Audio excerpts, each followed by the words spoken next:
Well, hello everybody and welcome back to the channel. Thank you so much for being here. If you are new here, my name is Sophia and I make book-related videos mainly about mystery thriller books and also literary fiction and a little bit of everything else.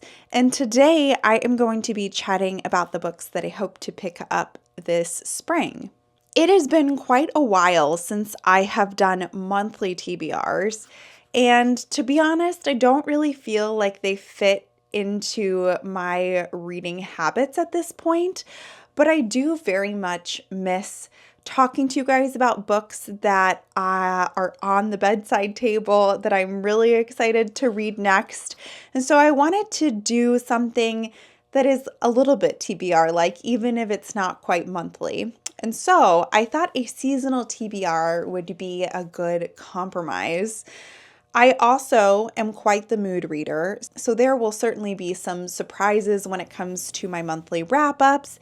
It's not going to just be these books, but these are some that are on the list that I really want to get to. I will be chatting about these books in order of the way that I talk about my intro: mystery thrillers, literary fiction, and then a little bit of everything else at the end. So the first thing that I would like to pick up again is the next book in the Louise Penny Arnold Gamache series.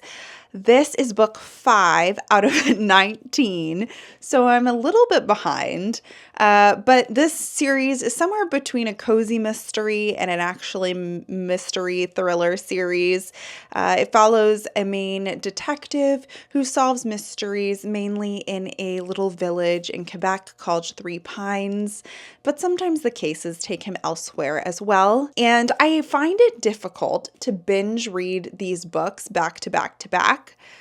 But at the same time, when I pick one of them up after it's been a while, it feels like I'm coming home to this quaint, cozy village, to characters that I know and love and feel like real people. And even though dark things happen in these books, they are profoundly comforting and cozy.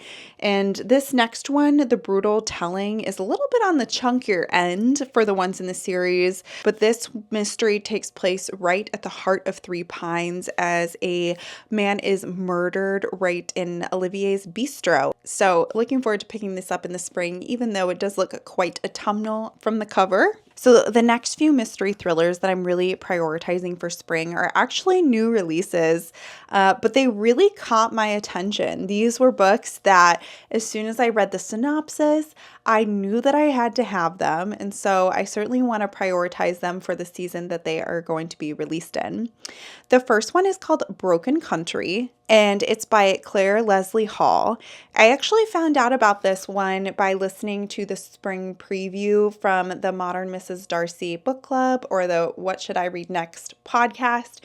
One of my favorite ways to hear about new bookish releases and book recommendations.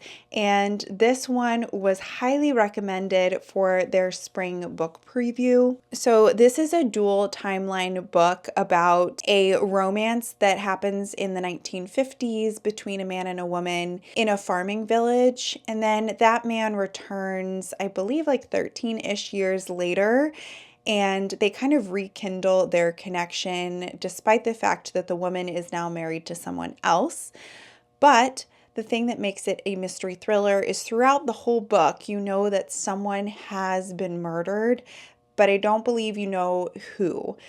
Just that somebody is on trial for murder and they're investigating a murder in this small farming community. This sounds like a chunkier, slower build mystery and right up my alley. Next, we have a new mystery series called Murder at Gulls Nest. This is by Jess. She's the author of many other popular books that I'll pop up on the screen, none of which I have actually read. So maybe I need to do a Reading Jess video, but that's for a later moment. This book takes place in a quaint seaside town and follows a nun who has a pen pal relationship with somebody. And all of a sudden, this person stops responding, which takes her to the seaside town to come and investigate what happened, why she's no longer communicating with her. This gives me very much like cozy mystery vibes, and the cover just is screaming a good time to me. Last but not least, we have the Marble Hall Murders. This is the third book in a series by Anthony Horowitz. It's called the Susan Ryland series, and I have read the first two books in the series and have very much enjoyed them. Basically, this kind of is a bit complex to explain, but Susan Ryland is an editor for a famous author who writes books about this detective named Detective Poond. And in the famous author's books, there are often little breadcrumbs into real like murder investigations or mysteries. And so by reading these books and picking apart the clues, she's also solving real life murders.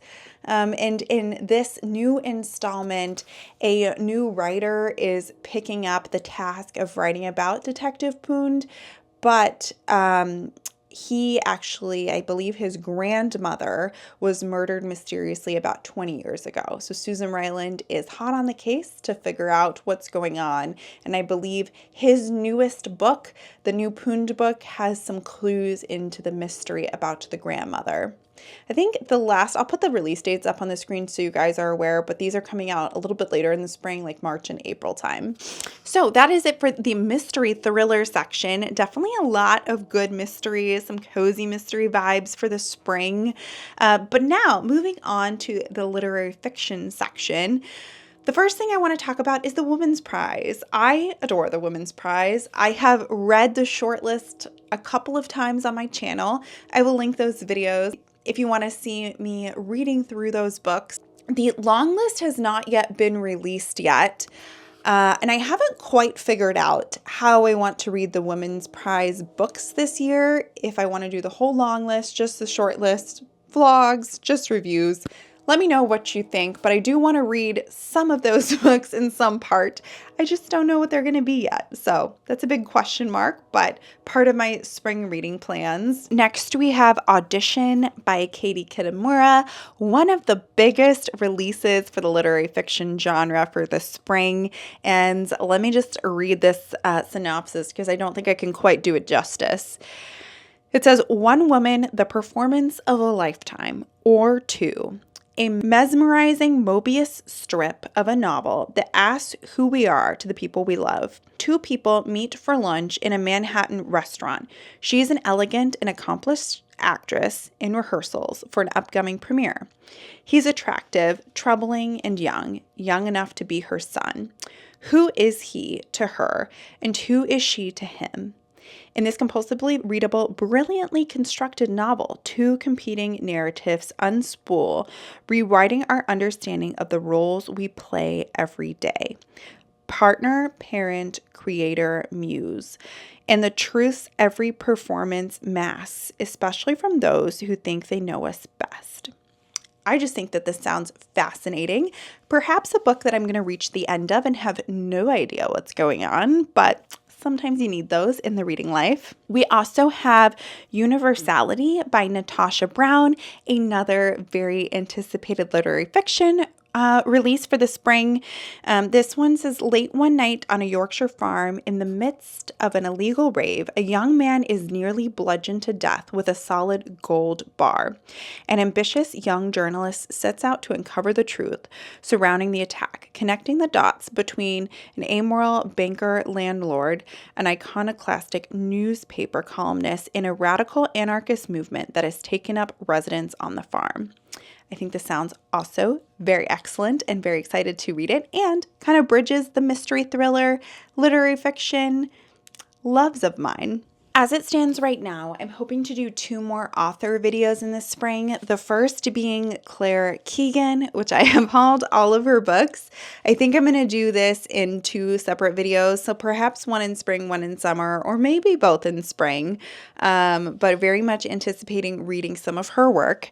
And I'm also going to be reading Coco Mellors' books. That video should be coming very soon. She, of course, is the author of Cleopatra and Frankenstein, as well as recently Blue Sisters. All right, we have reached the everything else category, and this time around it is romance exclusively, which I don't know why, but I've just been really into recently. So we have two of my favorite romance authors, Emily Henry and Abby Jimenez, are coming out with new books. And those are obviously going to be auto-buy books for me. So the first one is by Emily Henry. It is called Great Big Beautiful Life. A little bit of a tongue twister. And this is about two authors that join forces to write a book, I believe, about an 80-year-old ex-tabloid star. I don't think these people like each other and then they end up falling in love. Maybe a little bit of a hate to love vibe, but I will read anything she writes at this point. I've given all of her books 3 stars or above. And lastly, we have Say You'll Remember Me by Abby Jimenez. I don't believe this is in the Part of Your World series. I think this is a separate standalone book, but it's about Samantha and Xavier, who is a vet. They have a perfect first date, and then they have to navigate all of the difficulties in their life and the reasons why they shouldn't or can't be together. So very much anticipating that one as well. So those are all of the books that I have planned, at least set in stone for my spring TBR, although I'm sure there will be many more. Let me know what you are planning to read this spring, if any of these made your TBR list as well. And with that, I will see you very soon with another video. Thanks for watching.